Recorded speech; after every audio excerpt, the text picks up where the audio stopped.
చిన్న వయసులోనే నాకు పెళ్లి చేశారు. పెళ్ళైన సంవత్సరానికి నాకు బాబు పుట్టాడు. బాబు పుట్టిన 6 నెలలకి ఆయనకి యాక్సిడెంట్ అయింది. ఆయన బ్రతికించుకోవడానికి చాలా అప్పులు చేశాం, ఎన్నో మొక్కులు మొక్కాం. కానీ ఆయన చనిపోయారు.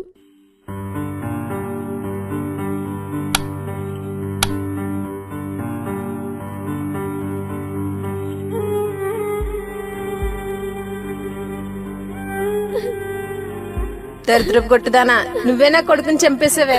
రోజు నీ ముఖం చూడడానికి చస్తున్నావు. నీ మొగుడు కోసం చేసిన అప్పులకి మాకు ఏ సంబంధం లేదు.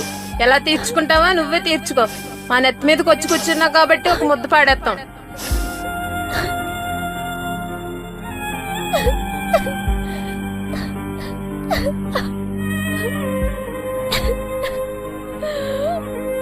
ఏమ్మా వడ్డీ డబ్బులు ఎప్పుడు ఇస్తావు?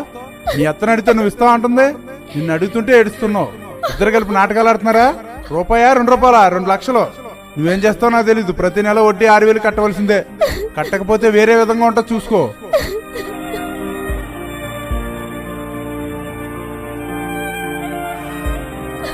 అమ్మా, నిన్ను రమ్మనలేను, రావద్దనలేను.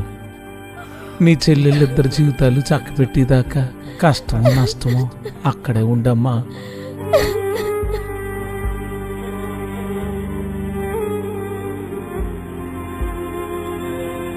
బాధపడకు, జరిగిందేదో జరిగిపోయింది.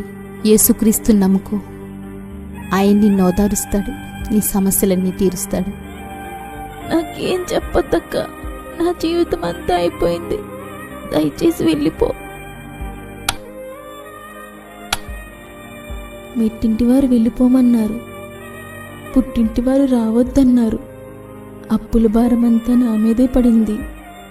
ఇక చావే దిక్కనుకున్నాను. ఒక రాత్రి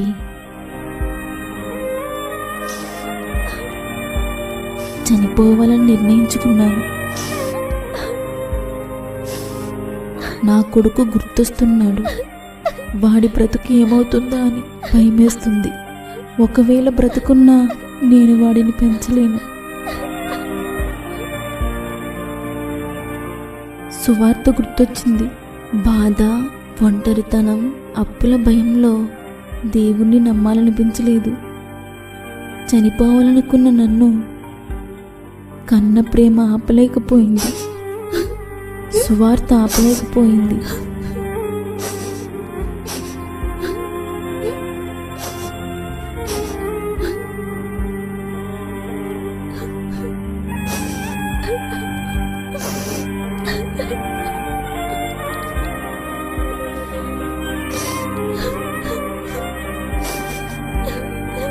యేసయ్యా, నీవే నిజమైన దేవుడివైతే నన్ను బ్రతికించు.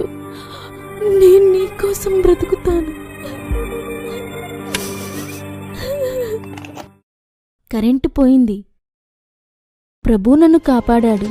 ఒక చిన్న కుట్టు మిషన్ తీసుకుని కష్టపడ్డాను. ఊహించని వైపు నుండి సహాయాలొచ్చాయి. 2 సంవత్సరాల్లో అప్పులన్నీ తీరిపోయాయి. ఎవరూ తీర్చలేని లోటు నా జీవితంలోనికి వచ్చింది. కానీ ప్రభు నన్ను ఓదార్చాడు, నాకు ధైర్యాన్నిచ్చాడు. నేనెప్పటికీ తీర్చలేనంత అప్పుల్లో కూరుకుపోతే ప్రభు నన్ను విడుదల చేశాడు. యేసుక్రీస్తు కోసం నేను చదివి తెలుసుకోలేదు, ఎవరో చెప్తే తెలుసుకోలేదు. ఆయన మహిమను చూసి తెలుసుకున్నాను.